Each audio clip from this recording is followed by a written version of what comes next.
Let's go. Okay, I've done an outline as you can see already, and I'm applying the paint wet in wet. This means adding water to the areas that you want to drop in the paint like this, and I'm applying lavender just all over the iris as you can see me doing here.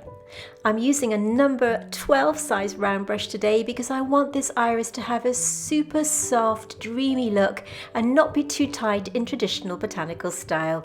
I wanted this iris to look really carefree and super easy to paint for beginners.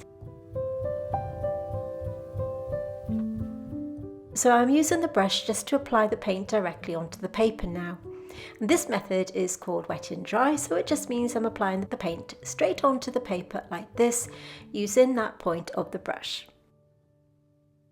The paper that I'm using today is a rough surface, and all of the materials I'm going to be using I will list in the description box underneath this video, but as always, please use whichever materials and paints that you have in your own kit and that you prefer using. No hard rules here, just paint with what makes you feel happy with. You can see that I'm using the tip of the brush in a really soft motion to blend that paint into the paper. It's super important that your brush is cleaned first and then patted on the kitchen paper to just take off any excess water, otherwise it will just bloom into the paper. Everything's dry now, and I'm switching brushes down to my number 2 pointed round. The palette that I'm using is from Etcher, as you can see here.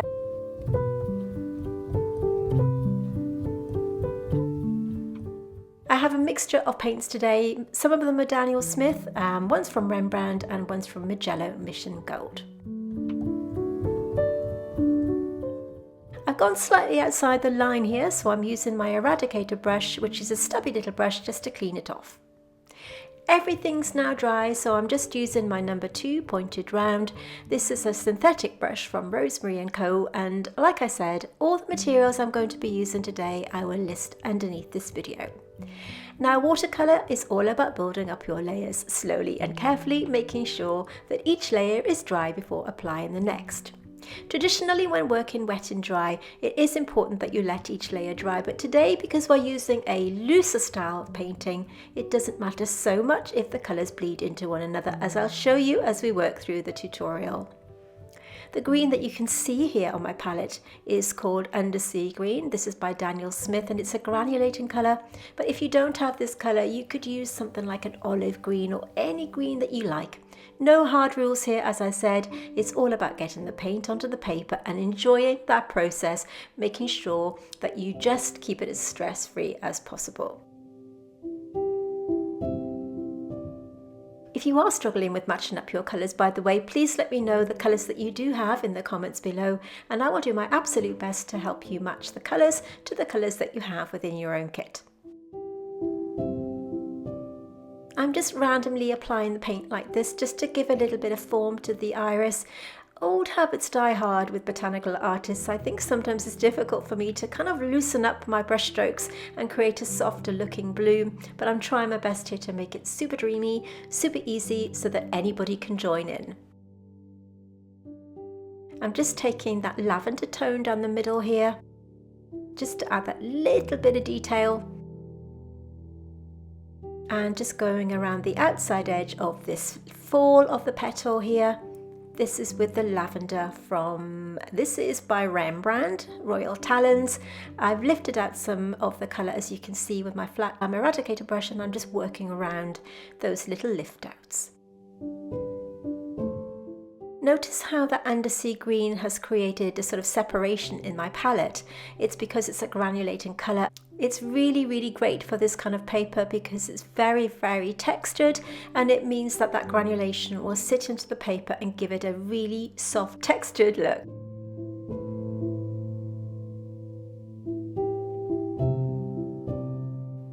Join us on Instagram at The Wonders of Watercolour. You can see my handle at the top of your screen there. We have all kinds of things going on, and behind the scenes stuff, and what's coming up here on YouTube. Just going in with a little bit of detail here. I've mixed Undersea Green with a tiny bit of the bright violet from Mugello here, very watered down, to create this lovely subtle grey tone. And now that this wash has dried, I'm going over the top, Just creating a kind of random pattern with my brush. As I said before, nothing too stressful here. We want to keep this painting really soft and really blurry. And just continuing the process, and I'm pushing in that paint to that pencil line using my brush. Now at the start of this video you may have seen that little bit of information that I had for you about drawing out your line drawing. Not everyone likes drawing freehand, and there's nothing wrong with that, but I like to trace down my drawings for speed, and if you'd like to know how to get hold of that line drawing, there are a couple of ways. You can stay right until the end of this video where I'll put it along with the outline so that you can screenshot it and print it that way, or you can join our Facebook group and I'll link it in the description. Notice how I'm applying the green tone over the areas where it's settled into the paper to give that really kind of natural looking painterly look. I'm taking advantage of where that paint has settled and applying it like this. By the way, if you do want to join our Facebook group, you can also post up your finished paintings there and have some feedback from me and our other fantastic members. Here you can see me mixing up a colour myself. I'm mixing up my own green tone. This is Hansa yellow with a little bit of French ultramarine, but you can use any green that you have. I just felt that this needed to be a little bit more vibrant than the undersea green that I'd already used. Just applying it onto the stem like this with my number 12 round. This particular brush comes from Etcher, but like I said, use whichever brush that you feel comfortable with. You can see the colours that I'm picking up from my palette here and just taking it down the inside like this. It doesn't matter if the colours bleed together, as you can see me applying here on this base section, because we wanted to have this kind of painterly watercolour look. This is quinacridone burnt orange. Again, this one is from Daniel Smith. If you don't have this colour, you could use something like a burnt umber at this point. This particular colour has a real vibrancy to it though, and you can see me dropping in the bright violet from Magello and just blending them together, taking up the residual paint over the spathe of the iris like this. As I said, it doesn't matter if these colours bleed together in this instance, but if you are into botanical painting, of course you want to let your layers dry.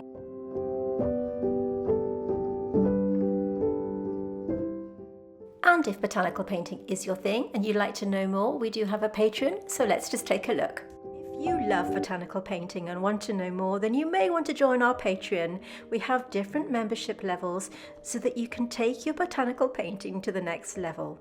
With our Clematis level, you will have a full-length, in-depth tutorial every month, and if you'd like to make even more progress, then check out our Rose level, where we now have a mentorship offering feedback to help you grow. You won't find any of our Patreon tutorials here on YouTube. You can cancel your membership at any time.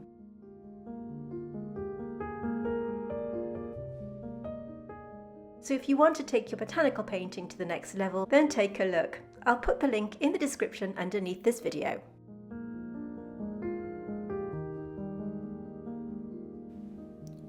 So all of our Patreon tutorials are a much slower pace and in real time, and you won't find them here on YouTube. They are exclusive for my patrons, so do take a look if that interests you. Okay, everything's dry now, so I've mixed up the same colours as before, and once again I'm going in wet. So I've wet the paper exactly where I want to drop that paint in. I've applied the bright violet, as you can see here, and now I'm dropping in the quinacridone burnt orange just to give it that lovely blurry look where the beard is sitting. Pulling out that pigment with my number 2 brush and dropping in more of that bright violet.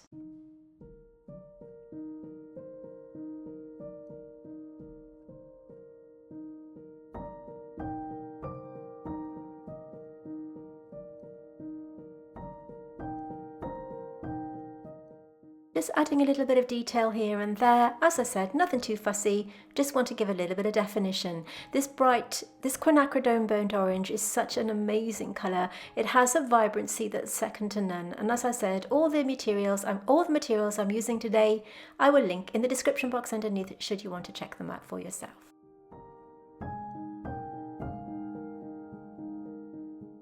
The base of the iris is now dry, so I've applied another layer of water and I'm dropping in the colours, as you can see. I'm not paying close attention to the reference photograph today, which is why I haven't kept it on screen, but I have put it to the end of this video should you want to check it out for yourself. I'm just putting on the colours where I think they're going to be needed, because this isn't strictly botanically accurate, as you already know. Applying the colour wet on dry, and then just using the tip of my brush and putting it to the outside of the edge of the stem like this and blending it through with my brush. This is a fast-paced video. If you do find that I'm going a little bit too quickly for you, remember that you can pause the video at any time and subscribe to my channel and hit that bell so that you don't miss any future tutorials. We launch every Tuesday, and we show you how to paint the easy way using a kind of learn to paint as you paint approach. So every single Tuesday we will launch a brand new video, so if you want to watch those, then hit that little bell at the side there, and then you'll be informed every time I upload new content. Just following the pattern, as you can see here, building up those colours as I feel necessary. It's entirely up to you how bright or how vibrant you want to make your iris. It's all about having fun with painting and not taking it too seriously. Blurring in those colours together. Adding a bit more green. This time to the green.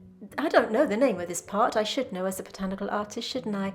I don't know what you call that part of the plant, but I'm dropping in some of that undersea green into that wet paint using the tip of my brush. Notice how I'm using kind of like a patting motion to let that paint blur into that wet paint. This will give it a really tidy outside edge and a really blurry inner edge where I have kept the paper wet. This paper that I'm using today is really robust. It's from Arches, and it's one of my favourite papers. This is a rough pressed paper, so it has a really rough surface. You can see me here adding a bit of detail to the spathe now that it's dry. Just a little random bit of veining here and there, using a mixture of that quinacridone burnt orange with the bright violet, as I had done before. I'm also using this opportunity to outline some of the areas. As I said, old habits die hard for this botanical artist who can't help but put the details in when it really isn't needed.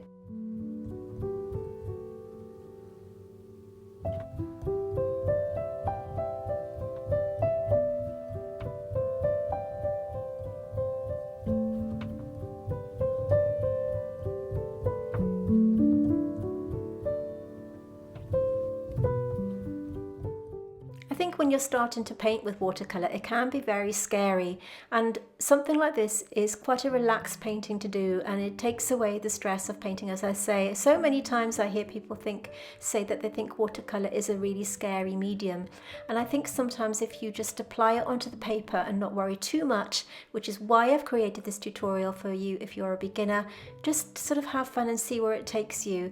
And if you join our Facebook group, you can post up your finished painting there, and as I said, have some feedback from our fantastic members. Just adding a bit of detail here. The colour that I'm using here is bright violet with the undersea green in a watery consistency to create some really light veins.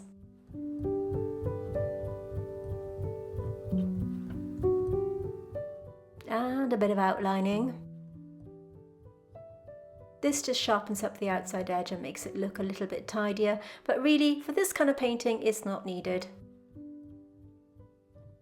Just adding a bit of depth here and there.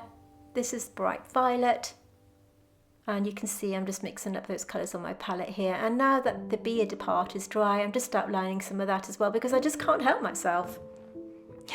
It's the botanical artist in me, I just can't help the detail. But just keep going, you don't have to do this, but I just felt it needed a little bit of something.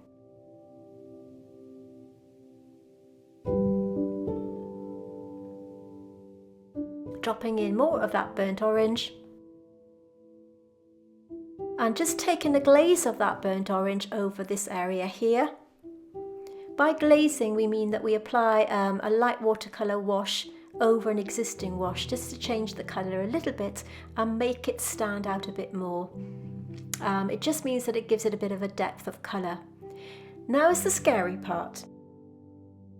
I know a lot of my regular viewers really worry about doing this. Now, if you use this kind of paper, you can see me here just adding a layer of water, and it's quite a lot of water over the entire thing. This is called a plain water glaze, and I'm taking it everywhere using a really light touch to merge those colours together to give this bearded iris a more painterly look. If you use this kind of paper, you can be sort of really quite robust with it and just apply it everywhere and let it do its thing. Just dropping in a little bit more burnt orange with bright violet, as you can see here, and then just continuing the process by using that damp brush to blur the colours together, adding more of that quinacridone burnt orange just to give a little bit more vibrancy.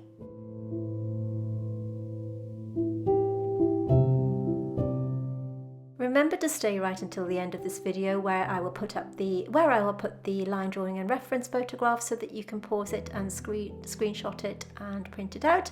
And remember, if you have enjoyed this video, could I ask you to please give it a thumbs up? It's a way of letting YouTube know that you've enjoyed my content, and it means that more people will see it. So I'd really appreciate that thumbs up. Not too long to go now.